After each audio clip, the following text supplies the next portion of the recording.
ako hindi naman, wala naman ako against sa government natin. Kasi ginagawa naman talaga nila lahat para para mapuksa, 'di ba? Kaya may nare-revoke nga may nakukulong nga, 'di po ba? May mga nare-raid nga. So ibig sabihin, gumagawa ng action. Kaya lang ano ba yung magagawa natin, no? Para makarecover yung mga nakaranas ng emotional stress, tsaka yung mga nakaranas po ng mental torture dito sa mga bugok ng mga online lending apps na to. May nagtanong sa akin, Boss Rai, patulong din po ako regarding sa Ola. At sa agent na nagngangalang. Kasi, pati mga immediate contact ko, tinatawagan nila. At nagbabanta na, dadamputin ako at ipakukulong ako. Pati mga immediate family ko, nababahala na po sila sa akin. Alright, napakagandang katanungan po nito, no? Pero bago ho natin siya sagutin, imbitahan ko muna sana kayo na pakisuportahan po sana yung aking mga social media accounts sa YouTube, Facebook, and TikTok. Alright, ano ho itong topic na to, no? Kasi nagiging paulit-ulit yung katanungan. So, i-real talk na ho natin talaga, no? Kaya nga ho ang title nito is Bakit Delikado ang mga OLA or mga online lending apps. Ang pinag-uusapan po natin dito is mga online lending apps, ha? Pag sinabi pong online lending apps, nagpapautang po sila, no? At nag-advertise using online at yung kanilang apps. Okay? Kasi meron din ho nagpapautang online pero meron silang website. So, at saka lahat no, ng mga nang-aabuso at nanghihiya. Okay? Kasi ganito yan, no? Kagaya ho ng sinabi nyo, yung OLA nyo na yan, no? Ganyan ho sila magpautang, di po ba? Style na nila yan na naagis na nila. Wala na ho tayong magagawa dyan. No? Kaya nga ho, di ba, dun sa nakaraang kong video, di ko matandaan yung title, no? Sa dami ho nung ginawa kong video. Ang sabi ko nga is, siguro it's about time na ang SEC, no, bago sila bigyan ng lisensya, is checkin muna yung kanilang opisina. Kung dun nga talaga sila mag-opisina. Kasi ang nangyayari po, no, pagka kumpleto na yung mga documentary requirements nila, sasubmit nila for para magkaroon sila ng lisensya sa SEC, okay na yun. No, nakapagbayad na fee, okay na siya. No? So, wala hong tawag dito, hindi man lang ho nila nabibisita, ocular, yung natawag na ocular, dapat may ocular man lang na, okay, dyan ka pala. So, maliwag dyan, kumbaga, tama yung binigay mong address. Kasi kalimitan, itong mga abusadong online lending apps, kagaya nga ho sinabi ni Kajani, abandonadong lote. Abandonadong tawag dito, warehouse. O di ba? Tapos sa Makati ho, meron din na may opisina nga. Kaya lang, dandun lang, mga server, upuan, yun. Yung iba ho, gumagamit pa ng yung virtual office. Uso rin kasi ang virtual office paano gagawin ho natin doon? Diba? So, paano natin sila matatagpuan? Diba? In the event na, yun nga, mag-file tayo ng mga So, yun ho yung yung reality Okay? Tapos, ito, sinasabi nyo, may ahente nagngangalang, yun nga, binigay nyo. Sigurado ho ba tayo yun ang pangalan yan? Di ho ba? Hindi ho tayo siguradong yan ang pangalan yan. Gumagamit ho ng mga alias yung mga bugok na yan. Nakita nyo, ginamit na apelido, napaka-common. Di ho ba? Pati ho yung pangalan, napaka-common. Ang dami hong ganyang pangalan. Di ho ba? Talagang deceiving. Samantalang nag-utos ho ang SEC na ilista ho lahat yung pangalan ng kanilang mga ahente at bawal na bawal ho magbigay ng alias. Yun ho nakalagay doon sa kanilang kag-uutos na yon. Kaya nga ito i-real talk ho natin, no? Kasi paulit-ulit ho yung mga katanungan, no? At ako naman, syempre, ang sasagutin ko ho is kung ano yung hindi ko pa nasasagot. So ngayon ho, i-real talk ho natin yan. Okay? Ito ho kasi nangyayari sa atin. No? Kahit ho kasi alam natin ho ang batas. No? Basta naunahon ho tayo ng nervyos. Okay? Dahil nga sa humiliation, no? Sa shaming na ginagawa nila, no? Sa harassment. nauunahan tayo ng nervyos. Kahit na sabihin mo may alam ka sa batas eh. 'Di ba? Talaga matotorture ng isip mo. Which is yun ang kauna-unahang ginagawa nila. 'Di ba? Yun ang gusto nilang mangyari sa iyo. Yung torture ng isipan mo. 'Di ba? Hindi ko kasi maintindihan sa mga yan kung bakit ganun sila. 'Di ba? Ganun yung ginagawa nilang technique or ginagawang excuse me po, paraan para sila ay makasingil kuno. Hindi ka naman makakasingil pag pinahiya mo yung tao, pag hinaras mo, minura mo. 'Di ba? Kahit sinong tao, sigawan mo eh. 'Di ba? Mapapayat mapapahiya yan. Ano gagawin sa'yo? Di gagantihan ka niya. Tingnan nyo nangyayari sa kanila ngayon. 'Di ba? Hindi ho sila binabayaran. Oh. 'Di ba? Kasi ang inaano nila diyan is yung yung pagkatao mo eh. 'Di ba? Oo, may alam ka sa batas. Kaya lang ho, ano gagawin? Oh, kagaya yung sinabi nyo. Walang kinalaman sa utang ninyo, yung mga nasa contact list po ninyo, naninakaw nila. Yun ang tatawagan. Di ba? Kaya nga sabi ninyo, pati yung pamilya ninyo, nag-aalala na para sa inyo. Talagang kailangan mag-alala. Di ba? Kasi nga, hindi pangkaraniwan yung ginagawa nilang paniningil ko, no? Di po ba? Kasi yan ho ang hirap ngayon sa atin dahil nga hindi tayo educated no sa kagaya sinasabi ko sa inyo sa financial literacy. Di po ba? Kasi kung tayo lang ho is kahit papaano nabigyan ng bird's eye view nung tayo nag-aaral on how to manage our money, di ho ba? Hindi ho tayo magkakaganyan. Ano po? Hindi ho gaya ba sa ibang bansa kasi meron eh. Kumbaga na-equip na nila yung kanilang mamamayan na pag pumasok ka sa abilidad, pagkatapos mong graduate, magtatrabaho ka, ito mangyayari sa iyo. You need to budget your money. Di ba? Sa atin wala kasi nun. No, so kayo ngayon nangyayari ngayon, anything na dumaan sa feeds mo na pwede mong utangan, di ba, hihiraman mo lalo kung ganyan kabilis. O, di ba? Sumobra ho ang bilis nawala ho yung yung essence nung talagang paano magpautang. Di ho ba? O, tapos ano pa yan? Yung pangalawa, yung una ho kasi ganun eh. Yung kahit may alam ka sa batas, di ba?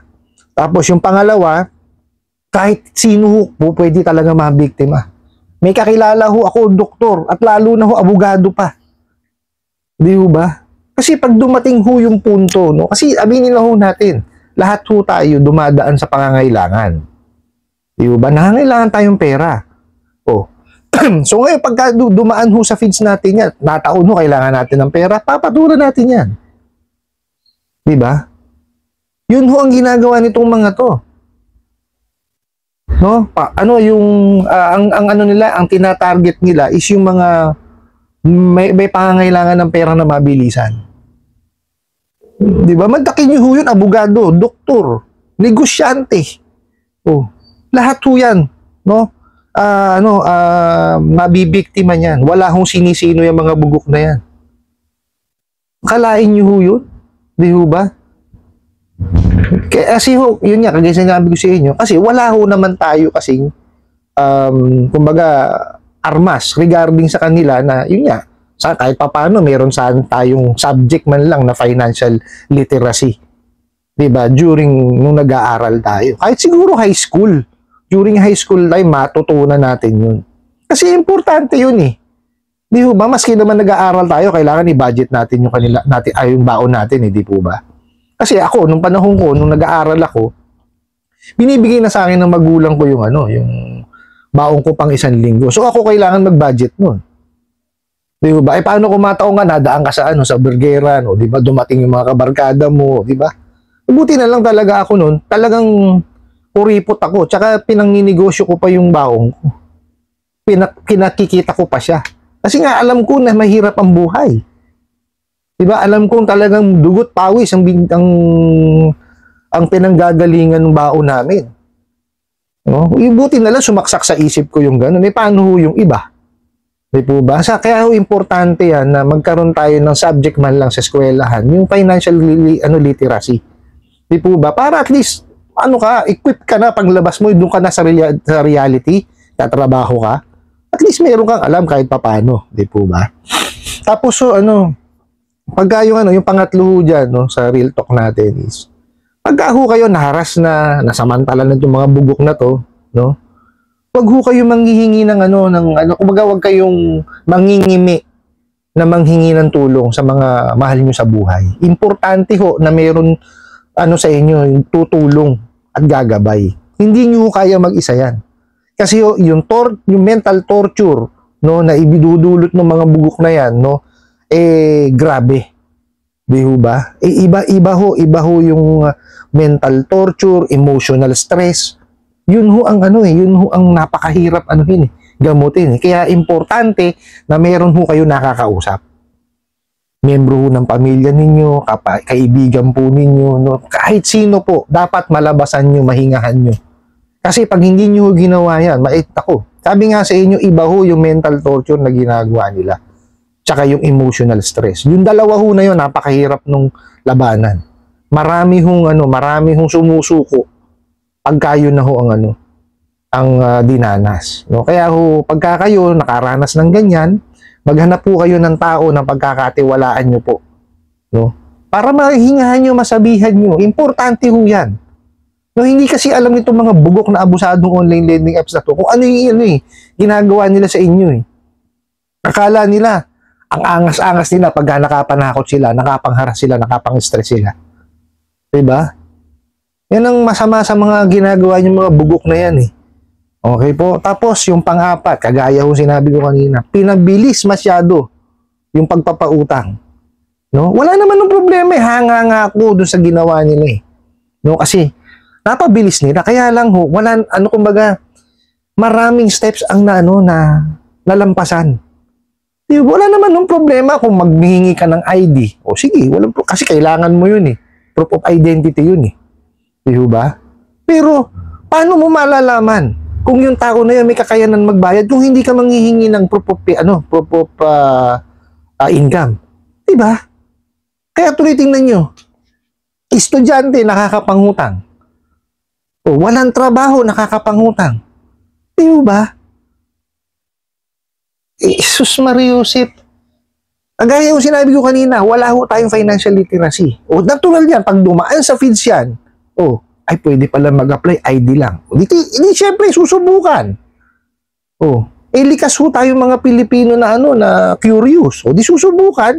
O, anong nangyayari? Na-approve. Ang question ngayon, paano mababayaran? Di ba? Tapos, unusual pa yung term nila, 7 days. Di po ba? Hindi kumbaga wala sa ayos Hindi yung normal kung paano magpautang na 15 days. Every 15 days ang bayad. Every month ang bayad. Di ba? May ganun Nanteting. Di ba? Yun yung ron Wala naman ng problema. Paigsiin mo yung oras kung paano ka magpautang. Pero yung mga steps, dapat nandun in place. Diba? Hindi yung ililiban mo yung CI, yung verification, wala Basta may ID ka, pwede ka na makahiram. No? Hindi ko maintindihan kung para saan yung ID. Ano ba ibig sabihin ng pagtao ka?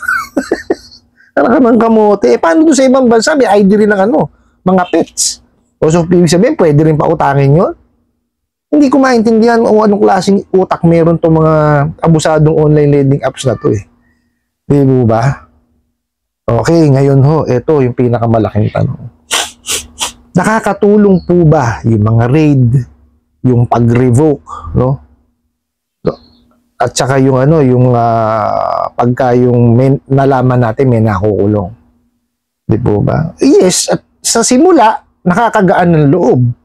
Di ba? Kaya lang, the reality, yung real talk natin nga, sinasabi, hindi yung nakakatulong kasi yung emotional stress mo, tsaka yung mental torture na naramdaman mo, nandun pa din.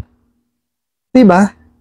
Siguro, ang isa maihihiling ko, or maire-request ko, na sana'y magkaroon tayo, is yung tulong man lang ng gobyerno kung paano makaka-cope up yung tao, o yung nakahiram dito sa mga abusadong online lending apps na to, dun sa emotional stress, dun sa mental torture, naranasan itong mga to.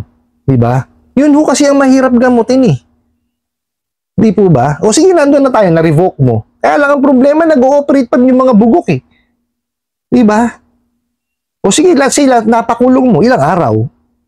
O, magpapiyansa lang yan eh. Di po ba? Bakit makakapagpiyansa? Kasi hindi naman ho lahat makakapunta para makapag-complain. Di ba? O. Yan yung yun yung bitter truth ng reality, di ba? Hindi ang sakit sa ang sakit isipin na ito ang nangyayari sa mga kababayan natin, no? Dahil lang sa halagang 1,000 pesos, no?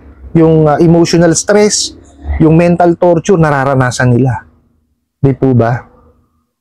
Ako wala naman ako against sa government natin. Kasi ginagawa naman talaga nila lahat para mapuksa, 'di ba? Kaya may nare-revoke nga may nakukulong nga, 'di po ba? May mga nare-raid nga. So ibig sabihin, gumagawa ng action. Kaya lang ano ho ba yung magagawa natin, no? Para maka-recover yung mga nakaranas ng emotional stress, tsaka yung mga nakaranas po ng mental torture dito sa mga bugok ng mga online lending apps na to. 'Di po ba? Kailangan pagtuunan din ho kasi ng pansin yun Kasi tumaas ho talaga yung mga naka-experience ng anxiety tsaka depression. Yun ho ang nagiging dulot nitong mga abusadong online lending apps na to. No, sana lang mapagtuunan or mapansin ng ating mga namumuno sa gobyerno yung issue na ito. Kasi napakalaki, millions of peoples na po ang affected. Okay? Hindi lang isa, dalawa, tatlo Hindi Napakarami na po. No, ako nagpapasalamat, may nare-revoke, may nare-raid, may nakukulong. Kaya lang, syempre, yun kasing mga nakaranas ng mental torture, di po ba, yung kanilang emotional stress, no? Paano sila? Di po ba? Pa rin ba? Coming from their own pocket pa rin ba? Yung pagpapagamot nila? Sana po may facility tayo for that or di kaya assistance coming from the government na sige dito ka, tulungan ka namin. No, although may mga tawag dito mga volunteers na gumagawa ho niyan, no. Kaya lang syempre they can only do so much, no. Hindi ho lahat, milyon No, hindi ho ganun ka kakonti, milyon. No, yung counseling, importante ho yan Ano ho ba ang kailangan? Kasi ako, sa totoo lang the reason ako gumawa ng ganitong klaseng mga content is for at least ma-share ko yung aking kaalaman.